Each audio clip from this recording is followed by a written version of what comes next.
menginformasikan kepada Allah dengan bertanya, menyampaikan. Qala, Rabb, alam takhluqni biyadik? Ya, ada mengatakan, ya Allah, bukankah engkau yang mencipta aku dengan tanganmu, dengan kuasamu? Qala, bala. Kan? Kemudian Allah menjawab, ya.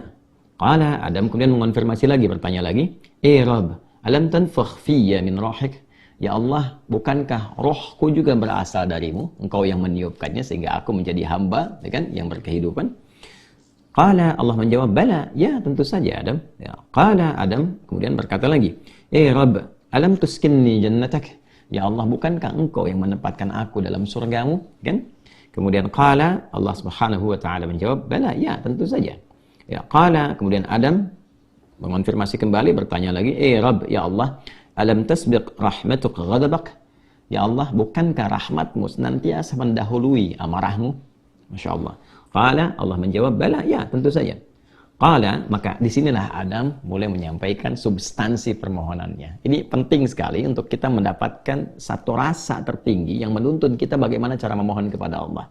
Baik, maka Adam kemudian menyampaikan, Ara'ait in ana tubtu wa aslahtu, araji'i anta ilal jannah. Allahu Akbar. Ya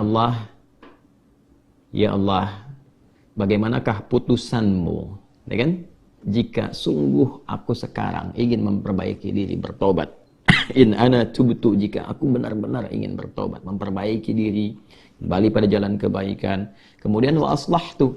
Lalu setelah aku bertobat itu aku menata sisa hidupku untuk memperbaiki diri sehingga lebih baik daripada hari-hari sebelumnya, kegiatan sebelumnya, aktivitas dan perilaku sebelumnya. Araji'i anta ilal jannah, apakah engkau pun akan mengembalikan aku ke surga? Baik. Qala, Allah menjawab, na'am. Ya, tentu saja, kata Allah. Lalu kemudian di sini qala fa huwa qauluhu fatalaqa Adamu min rabbih kalimat.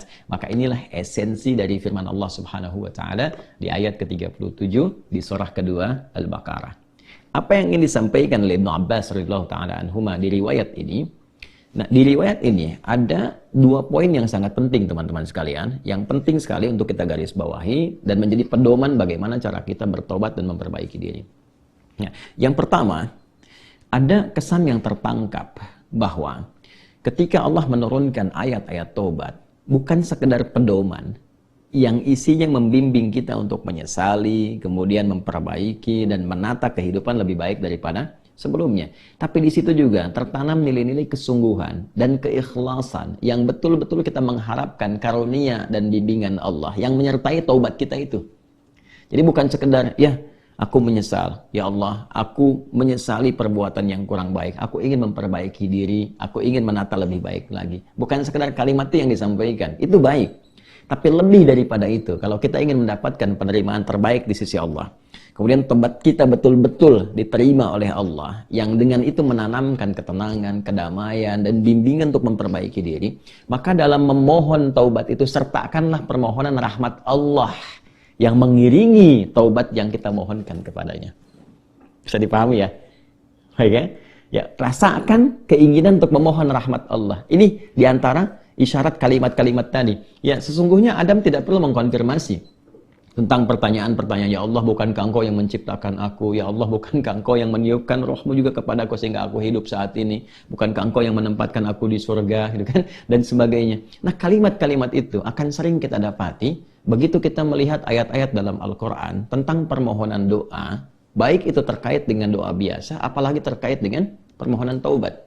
Kalau kita tarik ke kalimat-kalimat taubat, misalnya yang dimohonkan Nabi Isa alaihissalam untuk umatnya, ya ketika Allah menetapkan ini hukum, bagi yang melanggar akan dihukum begini, ya kemudian bagi yang taubat dia akan diberikan anugerah seperti ini, ya maka Nabi Isa alaihissalam terekam sempurna dalam Al-Quran menyampaikan, ya Allah, ya jika pun mereka ini berbuat salah, maka mereka ini hambamu. Ya, fa innahum ibaduk, mereka hambamu ya Allah. Tapi engkau jika mengampuni mereka, gitu kan, maka sungguh engkaulah pemilik rahmat yang sempurna. Engkaulah pemilik kasih dan sayang yang sempurna. Jadi sentuhan-sentuhan itu yang menyertakan rahmat Allah dalam permohonan kita, itu yang lebih cepat mengguncang arasy dan memberikan kemudian pendampingan langsung dengan rahmat Allah itu pada taubat kita yang menjadikan taubat itu semakin sungguh-sungguh. Ini kunci utama. Jadi kalau saya panjang lebar menyampaikan, simpelnya begini. kalau tobat jangan nanggung. Gitu. Ya, kalau tobat jangan nanggung, supaya tobatnya betul, tidak tobat kejadian lagi, tobat kejadian lagi. Maka caranya, ini kata Ibnu Abbas, sertakan rahmat Allah di dalamnya. Supaya rahmat Allah itu mengiringi kesungguhan tobat kita, penyesalannya tertanam dalam jiwa, setelah itu kita merasakan perubahan. Itu poinnya. Jadi kalau ingin cepat tobatnya diterima oleh Allah, rasakan rahmat Allah hadir di dalamnya, lalu tanamkan pada diri kita. Ya kan? Ya, dihidayatkan Allah yang menciptakan engkau. Allah memberikan jalan kepadamu. Allah memberikan nafas kepadamu. Allah memberikan waktu. Setelah kamu akan berpulang. Kalau bukan karena rahmat Allah, bagaimana engkau berhadapan dengan Allah saat dihisab? Ya kan? Lalu kita balikan, ya Allah, engkau yang menciptakan aku. Engkau yang memberikan kehidupan kepadaku. Engkau yang memberikan jalan-jalan kepadaku. Sungguh dalam keadaan ini aku hambamu, yang engkau maha tahu banyak berbuat maksiat. Tapi aku pun menyadari betapa besar rahmatmu yang melampaui murkamu. Maka dengan semua rahmat aku mohon, ya Allah, bimbing hamba untuk bertobat, memperbaiki diri sebelum berpulang kepadamu. Nah, kalimat-kalimat itu dalam. Itu poin yang pertama. Ya, jadi singkatnya itu, jika ingin bertobat, jangan nanggung, sertakan rahmat Allah di dalamnya, sehingga membuat kita lebih serius dan lebih kemudian merasa ya dalam jiwa kita untuk kembali kepada Allah. Yang kedua, ada poin anugerah. Ya, orang-orang yang tobatnya serius, yang benar untuk memperbaiki diri, bukan sekedar formalitas dia bertobat ya dengan istighfar misalnya, walaupun di situ pasti ada jalan kebaikan. Nah, orang-orang kembali yang berusaha dengan serius tobat, dia memperbaiki diri, maka di situ mendapat jaminan dari Allah Subhanahu wa taala. Lewat dialog ini, Allah bukan hanya akan membimbing ia untuk memperbaiki dirinya lebih baik dari sebelumnya, lebih tenang, lebih damai, lebih nyaman. Jadi ingat ya, taubat itu hal yang pertama Allah berikan, itu bukan materi dunia dulu. Bukan kedudukannya langsung naik, begitu tidak. Ya, bukan materi bertambah langsung kaya, bukan ilmu langsung banyak, tidak. Yang diberikan kelapangan dulu. Ketenangan, kelapangan, kedamaian, dibersihkan yang kotor-kotornya, baru datang melimpah. Ya, baru datang melimpah. Anugerah-anugerah sesuai dengan pilihan hidup kita untuk beribadah dan sebagai bekal kembali kepada Allah. Nah, nanti kalau benar taubatnya dan memperbaiki diri, diberikanlah kelapangan itu, lalu ditempatkan di kondisi lebih baik dari sebelumnya. Nah, ini yang dimaksudkan kalimat di sini. Ya, ara'aitin ana tubtu wa aslahtu arajin anta ilal jannah. Ya Allah, jika memang aku betul-betul bertobat, betul-betul memperbaiki diri, menata jalan hidup, apakah engkau akan mengembalikan aku ke surga? Ya, maka apa yang dijawab oleh Allah? Ya, na'am, ya tentu saja, kamu akan dikembalikan. Tapi perhatikan cara Allah mengembalikannya. Ditempatkan di surga yang lebih baik dari surga pendahuluan sebagai tempat belajar sebelum turun ke bumi. Silakan perhatikan. Bukankah di surga saat Adam belum turun ke bumi, hanya untuk berlatih materi sebelum turun, ya apa yang harus kerjakan, harus tinggalkan. Bukankah di dalamnya ada ujian? Ya kan? Silahkan makan minum, tapi jangan dekati yang ini, jauhi ini, lakukan ini, ya kan? Perintah dan larangan. Tapi surga yang akan ditempati saat kita kembali kepada Allah. Bagaimana wujudnya? Bagaimana sifatnya? Allahu Akbar, jannatun na'im, semuanya kenikmatan. Nggak ada larangan lagi, nggak ada perintah lagi, semua tinggal nikmat saja. Berbeda dengan sifat yang pertama. Ya, artinya apa? Di sini diberikan kesan kepada kita, orang-orang yang bisa memperbaiki dirinya, selain hidupnya lebih damai, lebih tenang, lebih nikmat dibandingkan saat ia larut dalam maksiat.